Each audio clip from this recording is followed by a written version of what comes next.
The Dow tumbling more than 1,000 points today as the world economy reacts to the growing coronavirus outbreak. The Dow and S&P now on track for the worst week since the 2008 financial crisis, falling sharply all week. The Dow dropping 10% below its most recent peak, putting it into correction territory.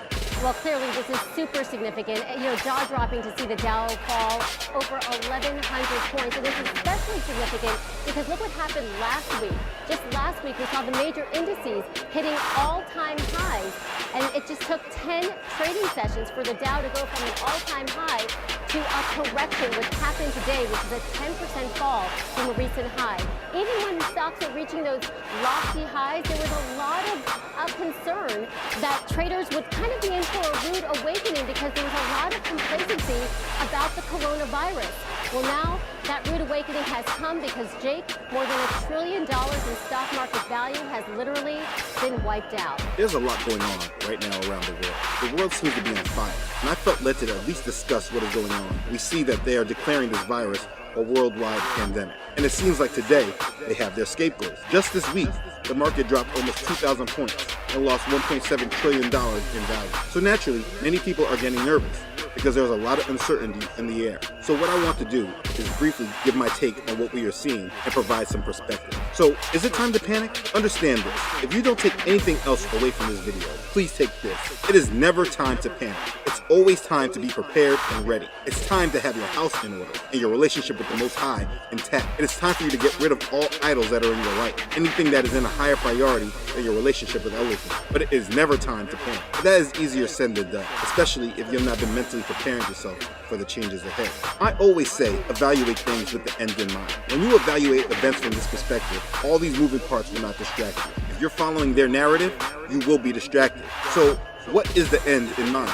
Listen, no matter how you want to look at things, we are headed towards a new world order. This is not some unfounded crazy conspiracy theory. The world is headed towards a time of transition of power, where the United States is no longer controlling the order of the world, and there is a new order in place. The United States no longer receives the respect that it once had. Even in the Democratic debates, they tell us this is the case. Just as sure as my body armor was the fact that the flag on my shoulder represented a country that was known to keep its word. Our allies and our adversaries knew it. The president has torn that to shreds. And so when I am evaluating the world, I understand that everything that is being done is taking us to this new world order. They first provide chaos, and then they bring in the order. So am I reacting to the coronavirus? No, I am not. In the United States, they're telling us to prepare for school closures, people to work from home, and not to go to mass populated areas.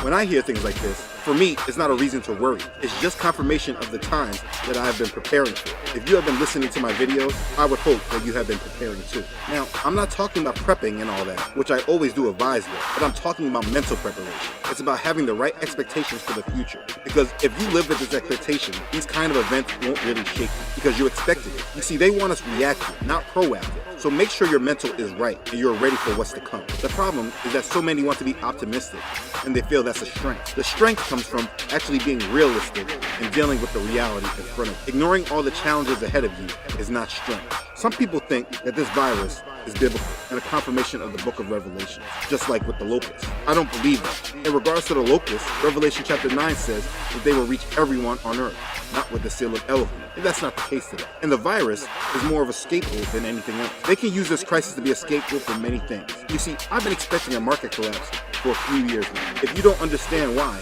I've made specific videos that will provide you with the details. Like I was saying, I've been expecting a market collapse. But they've been propping up the market artificially between the Fed and other central banks around the world, and the corporations buying back their own stock. And they have been praising the economy. So my thoughts were, what exactly are they going to blame this collapse? For me, it's not whether a collapse will really happen, because 100% it will. It has to. But I've been wondering what the narrative might be. And today, it seems like this is a good word for them to use. Though obviously, I'm not positive that this will be the case. I do believe there will be a rebound of some sort, because if the markets start tanking at once, that will cause panic. And what they like to do is just cook us like we're a frog, turning the temperature up slowly. But like Winston Churchill said, never let a good crisis go to waste. So the market activity that we're seeing that happened this last week of February is not surprising to me. Am I panicking? No. Am I concerned? No, because I live with certainty about my future, and I'll get to that more. Like I just said, in regards to the coronavirus, I believe it will be used as a scapegoat. They are restricting travel in certain places.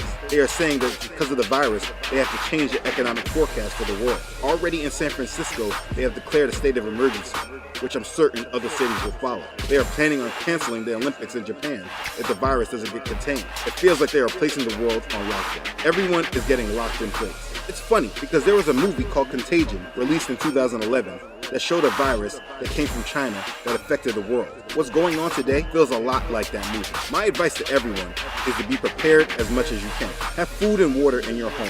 Prepping does not need to be some major expense like you see other preppers doing. You obviously cannot prepare for everything, but it's wise to be prepared to be inside your home. The CDC already gave us a warning to be prepared to be quarantined, basically. And the unfortunate thing is the masses will not move until CNN tells them to stock up. By that time, it will be too late, so make sure you're prepared. Don't ignore it. Change is in the air. Just look at the Democratic candidates. Not one person looks capable of leading what is supposed to be the most powerful nation in the world. If you listen to the programming, they aren't even talking about making the country better. All they talk about is beating Trump. I mean, the mind control is strong right now. And on top of it, the candidate leading the race right now is a complete socialist. It shows just how out of tune this nation is with reality. Because even if his policies made sense, and even if you didn't mind socialism, which I completely do, I also have a video on this. But even if you don't care about socialism, when a candidate is coming in saying he wants to spend more money than we have ever spent in history, borrow more money than we ever borrowed, it should be an automatic red flag, and no one should be supporting it. And the candidates themselves, with all the bickering on the debate stage, not one of them has spoken about the debt and how unsustainable it is. You can't do all the things that they're trying to do with the amount of debt that we have. Anything that he does will put us into an unsustainable situation. Just last year, the Fed chair, Jay Powell, said that the U.S. federal government is on an unsustainable fiscal path. That debt as a percentage of GDP is growing, and now growing sharply, growing quickly, faster, and that is unsustainable by definition. We need to stabilize debt to GDP. You see, what I'm trying to say is that none of this makes sense if you're coming from a perspective of reality more than a mind control stance of just beating Donald Trump. There is a severe leadership problem in the world, and this election cycle is proving it. Who is the world looking to for leadership? It used to be the United States, but with Trump and his instability, and then the Democratic candidates, it's clear that leadership will not come from the United States. This is part of the New World Order. You must identify the time you're in. In my 2020 video, I showed how the Council of Foreign Relations listed some of the major risks of 2020. One of them was a cyber attack that went at the U.S. election system. And they are right now setting us up for this problem as well, saying that right now, Russia is engaging in cyber attacks to help Donald Trump. I'm paying attention to this narrative specifically because I believe there is more to come with this. But it's crazy, because with all these chess moves in their narrative, the world is still sleeping. And I made this video to tell you to not be one of them. Do not be distracted. They are pushing massive distractions all in our face to keep us unaware of the time that we're in. Whether it's the death of Kobe Bryant, the conviction of Weinstein, Trump and the Supreme Court. Matter of fact, Trump with anything, and all the other distractions that keep the masses sedated. Don't let that be you. The world is heading down a very severe path. That doesn't mean that you stop living your life. That doesn't mean that you live in fear and worry. What this means is that you live in reality, and not a fake one that keeps you distracted and not prepared. Don't prepare for a world that does not exist. I know many people that consistently have heard these warnings and all the evidence that I provide them, but they still feel like they can ignore them and prepare for a world that they want to see. Don't be this way. The world is showing you what it is. Believe it. The most important thing to remember about all of this is making sure that you are ready for our Father, making sure that you have submitted to Him, and not allow the world to overtake you. I made a statement earlier that I am not concerned because I live with a certainty about my future. This should be everyone that watches this video.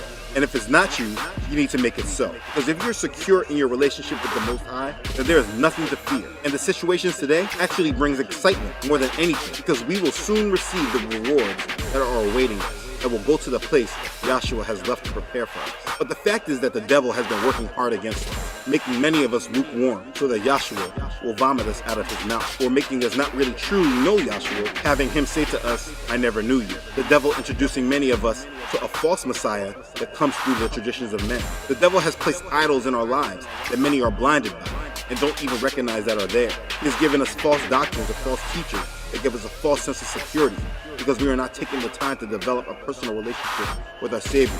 We're not taking time to read His Word. Regardless of how you prepare for tomorrow, your priority must be in preparing the spiritual life. In Him, we have redemption through His blood, the forgiveness of sins, according to the riches of His grace, which He made to abound towards us in all wisdom and prudence, having made known to us the mystery of His will, according to His good pleasure, which He purposed in Himself, that in the dispensation of the fullness of the times, He might gather together in one all things in Messiah, both which are in heaven and which are on earth. In Him also we have obtained an inheritance, being predestined according to the purpose of Him, who works all things according to the counsel of His will, that we, who first trusted in Messiah, should be to the praise of His glory. That's Ephesians chapter 1, verses 7 through 12. This is a wonderful thing. Remember, you were brought at a price. Do not become slaves of men. 1 Corinthians chapter 7, verse 23.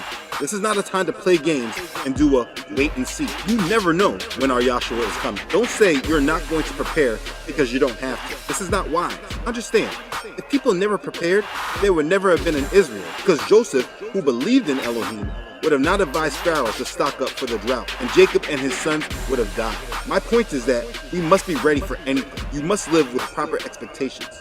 You must keep your faith in the Most High. I will not do too many of these type of videos because I do not like reacting off of their agendas. But I made this to remind everyone to keep their minds right. If you have not fully committed to belief in the Messiah Yahshua, if you have not accepted Him as your Master and Savior, there is nothing more important than doing this. You may not realize it, but all these events that are happening are about a rebellion against Him and a conditioning to accept a false Messiah. It's time that you pick a side and clearly live through the truth.